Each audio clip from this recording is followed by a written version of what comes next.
नमस्कार फ्रेंड, स्वागत आहे तुमचं माझ्या चॅनलवर। तर मी आहे विटी स्टेशनला आणि आम्ही चाललो आहोत गावी कोकणात। तर आम्ही चाललो आहोत कोकण कन्या या गाडीने आणि याबद्दल आम्हाला काहीच माहीत नव्हतं। ॲक्च्युली जनरलने जात होतो आणि जनरलचं कसं काय असतं ते काही माहीत नव्हतं इकडचं, त्यामुळे आम्ही एक साईडला उभे होतो कारण की तिथे बाकीचे यूपीवाले जे लोक आहेत ते गावी जात होते, त्यांची खूप रांग होती आणि खूप गर्दी होती, त्यामुळे पोलीस सगळे लोकांना साईडला करत होते। तर आम्ही एक साईडला जाऊन उभे राहिलो आणि मुलं कंटाळलेली तर आराम करत होती। त्यानंतर मी घरूनच आणलेलं जेवण बघा, तर गाडीत आम्हाला जेवायला मिळेल नाही मिळेल माहीत नाही, म्हणून आम्ही म्हटलं इथे बसलो आहोत तर जेवून पण घेऊया, कारण की 9 वाजलेले, त्यामुळे म्हटलं चला जेवून घेऊया, गाडी येईल तेव्हा येईल। आम्हाला काहीच गाडीबद्दल माहीत नव्हतं, कसं येते काय येते कसं कधी येते।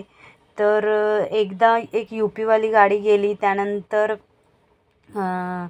आमची कोकण कन्या लागलेली आणि आम्हाला माहीतच नव्हतं आणि खूप धांदल झाली आणि धावत धावत गेलो तर आम्हाला कशीबशी वरची सीट मिळाली आणि आम्ही कसं तरी इथे बसलो आणि देवाच्या कृपेने सीट मिळाली, ती मोठी गोष्ट नाही तर खाली बसून जावं लागलं असतं। एवढी गर्दी होती, बघू शकता, पाय ठेवायला जागा नव्हता। पुढे पुढे जाऊन खूप गर्दी झालेली ट्रेनमध्ये, अगदी म्हणजे किती जण तर उभी राहून जात होते। त्यानंतर सकाळी बघा आलं आमचं गाव सावंतवाडी, तर बघू शकता नजारा।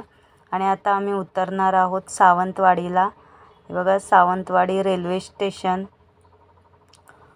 आणि छान प्रवास झाला, पण खूप दमायला झालं कारण की 5 जण कशी बसलेलो वरच्या सीटवर, त्यामुळे। तर आता आम्ही चाललो आहोत, सर्वात पहिला पेटपूजा करणार, मुलांना भूक लागलेली म्हणून अगोदर नाश्ता वगैरे करून घेत आहोत इथे। ते एका हॉटेलमध्ये थांबलो आणि इथे खाल्ला मिसळपाव। तर इथे फक्त मिसळपावच असतो, जास्त करून कटवडा, मिसळपाव, नाहीतर वडापाव, भजीपाव हे सगळंच मिळतं, तर तेच खाल्लं आम्ही। त्यानंतर एस टीमध्ये बसलो आणि चाललो आहोत माणगावला। सावंतवाडी माणगाव येथे आमचं कुलदैवत आहे, तर आम्ही त्याच्या पाया पडायला चाललो आहोत। तर इथे बघू शकता श्री टेंबे स्वामी महाराज, इथे त्यांचं जन्मस्थान आहे आणि इथे दत्त मंदिरसुद्धा आहे माणगावात। खूप छान वाटतं इथे आल्यावर, आणि आम्ही इथे आलो शेवटी मनाची शांती मिळवण्यासाठी, कारण की खूप डिस्टर्ब होतो सध्या, त्यामुळे। तर इथे बघू शकता, इथे आमचं ॲक्च्युली मूळगाव आहे, आमची कुलदेवता आहे, तर आम्ही त्याच्या पाया पडायला येतो। आम्हाला गाव नाही आणि तरीसुद्धा आम्ही इथे येतो कारण की आम्हाला खूप छान वाटतं, मन प्रसन्न वाटतं, आणि काही त्रास असला की आम्ही इथेच येतो देवीच्या चरणी, आईच्या चरणी। तर इथे रूम घेतला आहे, हा 500 रुपीज इथे चार्ज करतात या रूमचे, आणि अशा प्रकारे हा रूम आहे। तर ठीक आहे, कधीतरी आमचंही गावात घर होईल, अशीच आमची असं म्हणजे आमचं स्वप्न आहे। बघूया आता कधी पूर्ण होतं। त्यानंतर आंघोळ वगैरे केली आणि इथे बघा दत्त मंदिर आहे, खूप छान दत्त मंदिर आहे। माणगावात आलात की नक्की इथे या। आणि इथे चालली आहे आरती, दुपारची आरती होती इथे, तर आम्ही दुपारची आरती वगैरे केली।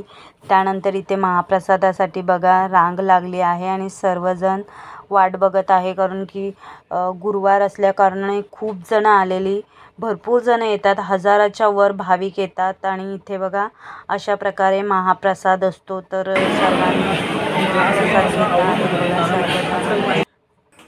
आणि त्यानंतर आम्ही महाप्रसाद वगैरे घेतल्यानंतर आम्ही आलो यक्षिणी मातेच्या पाया पडण्यासाठी। तर ही आहे आमची कुलदेवता यक्षिणी देवी। खूप आम्हाला हिचा अनुभव आहे, खूप आमच्यावर आशीर्वाद आहे तिचा। तर इथे पारायण चालू होतं बघा, सप्ताह चालू होता। तर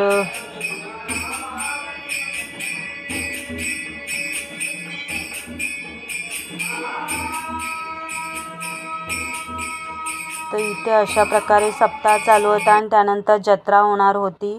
तर आम्ही त्यासाठी थांबलो नाही, कारण की मुलांच्या शाळा पण होत्या. इथे टेंबे स्वामी महाराजांचं मंदिर आहे बघा, आणि गुंफा पण आहे जिथे त्यांनी जिथे ते ध्यान करत असत. तर त्या गुंफेत आम्ही गेलो नाही, कारण की खूप दमलेलो म्हणून. त्यानंतर हे संध्याकाळी बघा, इथे खूप छान अशी पालखी निघते दत्त महाराजांची. तर त्यासाठी पण भाविक आहेत. गुरुवारी खूप खूप गर्दी असते इथे आणि खूप छान असतं, खूप छान वाटतं. तर ही पालखी निघणार आहे बघा. 3 प्रदक्षिणा घातल्या जातात आणि हे बघा, दत्त महाराजांना पालखीत बसवलं आणि आता 3 प्रदक्षिणा होणार आहेत. आणि अशा प्रकारे इथे आमचा दिवस जातो. खूप बरं वाटतं, खूप मनाला शांती वाटते. खूप मन विचलित होतं सध्या आणि खूप त्रास होत होते. तर म्हटलं चला, आपण सुट्टी आहे तर जाऊन येऊया.